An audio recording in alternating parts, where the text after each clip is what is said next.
Live on Live. Now, today I'm joined in the studio by Marshall Van Valen, journalist with the Africa Report magazine, for our monthly meeting here on Paris Live. And this is to take a look at some of the articles of note coming up in the next quarterly edition of the publication, the Africa Report. Well, Marshall, great to see you back after the summer. Thanks. Picking up from where we left off, indeed, after the break over the past few months, three topics have come to the fore that we were looking at that are definitely noteworthy.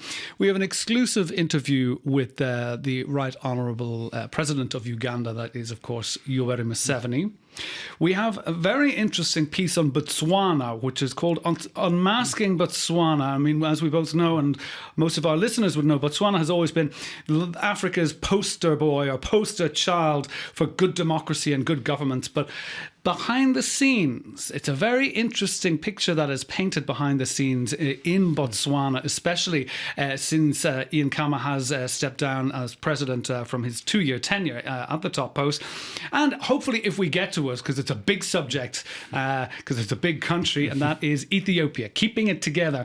And this is a feature piece on the liberalization of Ethiopia's politics and ethnic federalism, if you will, but also the challenges facing Prime Minister Abiy Ahmed.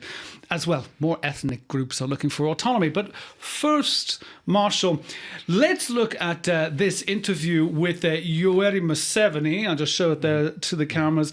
It's a short interview. It's done by Patrick Smith, who runs the Africa Report. Now, he doesn't really come out with much new. He's, as always, he's a long-term guy, well over 35. He's at 37 years, I think, in his tenure at this stage. But he's very dismissive. The main thing that comes across is he's very dismissive of the younger generation of opposition figures rising up to meet him on the hustings up in 2021. This, of course, is Bobby Wine. So just tell us exactly when you read this article, what exactly comes across when he looks at the younger generation. It's the fact that he tries to be very dismissive of people who are in politics based on ethnicity, and very much kind of trying to reinforce his position as kind of the unassailable, important, I'm the only person that can keep this complicated group of people running in the right direction. And the elections are very much in his mind, looking at what happened in Sudan, in Algeria, that Uganda has one of the youngest populations in the world, and providing jobs for them and giving them a decent future and education is such an important issue. And Uganda has oil production on the horizon. What is very much in the news now is the government's fight with oil companies over taxation and these critical issues of who's going to get to decide how to spend Uganda's money for the next coming generations. And indeed, generation is the thing. Well, the one thing that comes across with the chat with Museveni is at least he recognises that striking oil, yes, it would transform Uganda for better or for worse, depending on how one can see that. We see that striking any kind of mineral riches can really have a very negative effect on the socio-political structure of countries, not just in Africa, but around the world. But he does recognise that it's a finite resource. Do you think that he properly explains his vision for Uganda in a post-fossil fuel world, if you will, in this article? Well, it's not exactly clear how well thought out the government's strategy is. For example, they've been delaying the start of production over fights over taxation, and kind of they want to build a national refinery as a very important sort of issue and symbol. But in reality, the companies aren't very keen on that, and it may not be that important for Uganda's economy. So there are lots of issues of national debate that don't, because of the predominance of the ruling party, that don't get a very wide debate and are very much focused on the future of the country and who's going to get to rule it. Now, indeed, with the ruling of the country, and also with the explosion, one could say, of social media in Uganda, which is one of the things that really has driven the political force of Bobby Wine, who's was better known as a rapper, but ever since his incarceration, torture, and then exile, and then return, he is now well, the great shining light of Uganda's political future, if you will. But he also does mention this Olugambo social media tax. Explain exactly what the Olugambo is and exactly how this tax works, and is it really just a ruse to control the information that the younger generation actually access? Well, as you know, it's become very popular for governments to crack down on internet and on social media messaging in times of difficulty. And this came about when, Bobby Wine's ability to mobilize young people to attend his rallies and also to put pressure on the government in order to free him when he was imprisoned. It's an inexpensive tax, but for, your average young person, it can be quite considerable. And activists and human rights organizations are concerned that it's going to stifle debate much more than the economic impact that it's going to have of a couple of cents a day per person for the government. And how exactly do they implement how do they gather those couple of shillings or whatever it might be per day? How does that actually work? What's the logistics of it? Do you have to pay into, is it every time you pay your card to get more data that you actually pay a tax on it? I have to say that I'm not exactly sure. But it is there, it's clear and present, and even though it seems like a minimum amount of money, on the long term it actually can really clock up, I think, is the bottom line. But you mentioned it there, you brushed on it there about identity politics. He does indeed talk about Sudan and what has recently happened with the toppling of Omar al-Bashir, who would be a peer of his, who would be definitely came to power in the same manner as Museveni did. But he attacks identity politics and he talks of a political war, and he kind of underlines this thing about, Europe and America are running countries, but Africa, we are building them. So this is kind of a bit of the old school rhetoric, like, look at what you left behind and it's up to us to be strong men to build the things. Now, do you think in this, in the way he approaches this, he said, this is just an excuse really for autocratic practice. I mean, he doesn't seem too impressed with Sudan as it stands today and the fall of Omar al-Bashir and this transition to democracy. Do you think he's feeling the heat from his neighbours further north? I think so very much. His position with younger people who didn't grow up during the Bush War and don't know why he is the person that gets to control political power, that changing the dynamic and delivering a narrative as to why he should stay in power is very, very important, and explaining why Uganda's case is different. But very much, Museveni is accused of being hypocritical in that, he said long stay rulers, are rubbish, but he won't, plan for his succession. That, being a leader of a country is a lot like being, head of a family, that you need to plan for the time when you're not going to be around. And that's the subject that he refuses to engage on. And so all of this talk about ethnicity and nation building, that these long stay rulers don't actually, when they benefit their family and place their family behind them, it leaves lots of issues that get sorted out after they're gone, often in very difficult ways. Interesting ways, indeed. Well, that brings me nicely to our next topic, which was kind of an interesting one to see. It's called Botswana Unravels, Unmasking Africa's Democracy Poster Child. Now, Botswana, has long been Africa's poster child for democracy, good governance, transparency, but things, according to this article, aren't all rosy behind the scenes. Now, Botswana's reputation as a thriving, open and competitive democracy since independence back in 1965 really comes into question, or under the spotlight here, looking into the manipulation of diamond revenues. You still have 2.4 million of the population, which is basically half of the population, living below the poverty line. Why is this only coming to the fore now? If half of the population were below the poverty line, and we do know that Botswana is a diamond-rich and diamond-resource-driven country, how come it's only coming out now? How come we haven't heard about this before? It's one of those things about how countries build narratives about themselves and kind of the way they're approached by often Western media in terms of what story it is they want to tell. And the ruling party, for example, has, very often told this line of kind of the peaceful transition of power and how, Botswana has all of these democratic institutions, but as the opinion piece points out, that they strengthen the ruling party and give the powers of incumbency so that at the polls, a party that wins fewer votes than the opposition gets to control the majority of power, and it's a winner-take-all system. And so when looking at, there's never been a peaceful handover from one party to another, which is often seen as a very key kind of milestone in democratic politics. And the upcoming October elections are going to be really interesting because of the fallout between former President Kama and the current President Masisi. Indeed, bringing us back to that little thread that we were on about Uganda. I mean, you're looking into, in this article, the hegemony of the Kama dynasty from the founding father, Seretse, up to Ian Kama himself, who stepped down after his second mandate in 2018. And he has indeed passed it on to Masisi. But again, everything that is really coming out of the woodwork is skewed electoral systems. It's the first past the post system. I mean, that's obviously inherited from since the pre-independence times. You've got clientelism, corruption. Yet again, it's all very much the family control. So what exactly can one say, though, with hindsight? Okay, this is coming out now. It has been a journalistic narrative to kind of go, okay, we need to have a good news story coming out of Africa. But in the long term, or in the greater scheme of things, is Botswana still, let's say, less skewed, less clientelist and less corrupt than the other 54 states around in the African continent?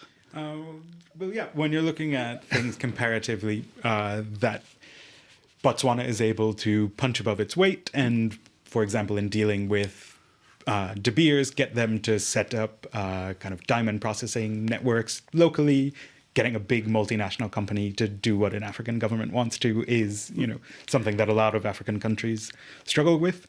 And when talking about corruption, Botswana also has, a strong judiciary and lots of checks and balances. And when talking about, the intimidation of journalists, there are African countries that are nightmare scenarios, Sure. Talking about Egypt or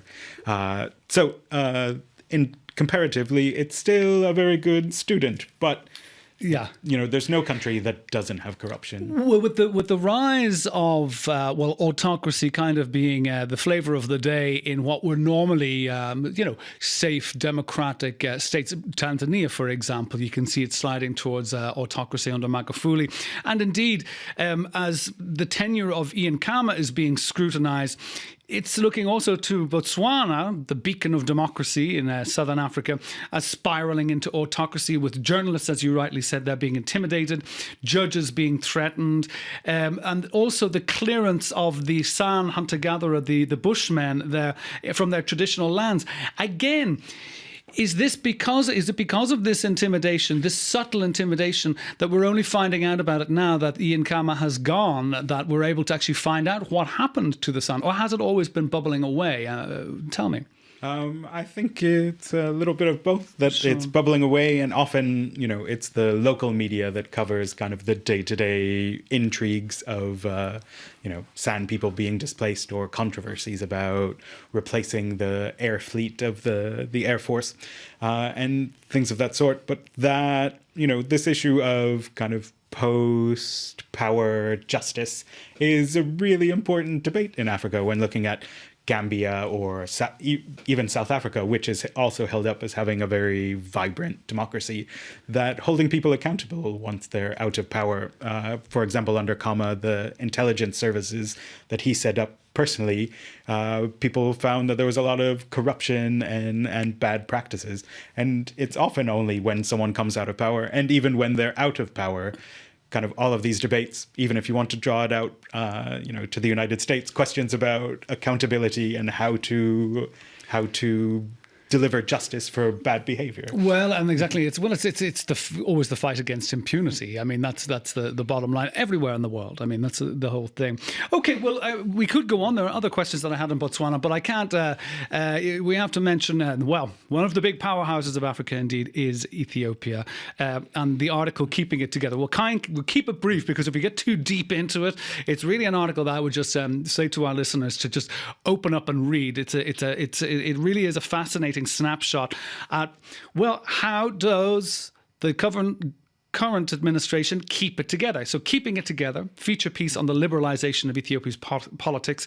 It looks into initially it's the challenges facing Prime Minister Abiy Ahmed, who's really trying to liberalize the country, create more autonomy, but with it, this brings tensions. And especially the opening of the article looks into tensions within the Sidama ethnic group, who are the first to feature in this article, looking for recognition of Hawassa, which is a town about 200 kilometers directly south of Addis Ababa, as a federal capital. Now, I've been to Ethiopia quite a few times, and the Sidama are not necessarily an ethnic group, but that are the first to come to mind, because you've got the big three. You've got the Oromo, you've got the Amharic, and you've got the Tigray. So tell us about this. If you give it to one, do you need to give it to all? How do you keep the country together? Well, that's very much looking at Ethiopia's history and politics, that the idea of ethnic federalism is enshrined in the constitution, and the right for ethnic groups to hold a referendum and decide if they want their own state. And in terms how that meshes with the country's politics, that the Tigray minority under Meles Zenawi was very, very powerful for a very long time. And the country's run by a party that's a coalition of kind of different regional and ethnic groups. And so raising this question of liberalizing and saying we're going to open up to competition and the EPRDF isn't going to hold a monopoly on power anymore has got loads and loads of different ethnic groups saying that they want to run their own affairs. And it also brings up all sorts of historical conflicts between one state and another about who gets to control which territory. And it risks, like Yugoslavia or the former USSR, having everyone pulling at the center and the center not holding. It's turf wars, basically, saying, oh, well, this was more Tigray, traditionally, or this, no, but now it's much more Amharic or whatever. So indeed, it was a question I was going to ask. I mean, how can the EPRDF, the ruling party that has been a kind of a mishmash of all of the ethnic groups because it's been the majority party, how can it let go? I mean, how can it let go of monopoly on power in the name of better representation of minorities without fracturing the entire country down ethnic lines? It's a tightrope. It is. So far, Abiy was greeted with a lot of praise and hope that he was going to change things and kind of tear up the autocratic script that existed. And the challenge is that now it creates, by liberalizing, it allows ethnic groups to build up a base about representing their region rather than representing the entire country, and which the EPRDF claimed to be through its association. So he is now using carrot and stick, and also wants to change the EPRDF and is planning on launching a new party that isn't based upon all of these different ethnic groups. And it's going to be quite a challenge to kind of strong arm people who have a strong ethnic base to work on a common project. Well, there we go. And that is indeed the challenge. Just to finally, on this point, there is a sub-article within that feature that says consensus is the key, and that is indeed what you're talking about there, what you're touching on is about finding consensus, trying to break away from tribal or ethnic alienation, if you will. But finally, is it feasible? Can it be implemented? But again, as we opened while discussing Ethiopia, it's the second most populous country in or on the continent after Nigeria.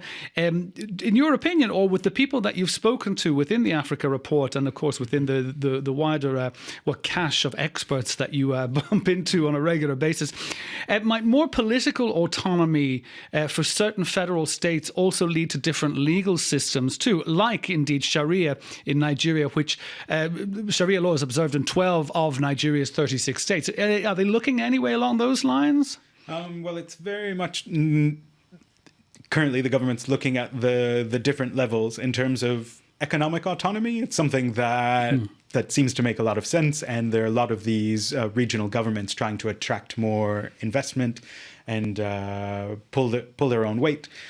Politically, as you see, this fracturing of ethnic-based identity, political identity versus federal ones, but security is the real big challenge when talking about different systems, and it's something that the piece brings up about the different ways in which autonomy can help the country move forward.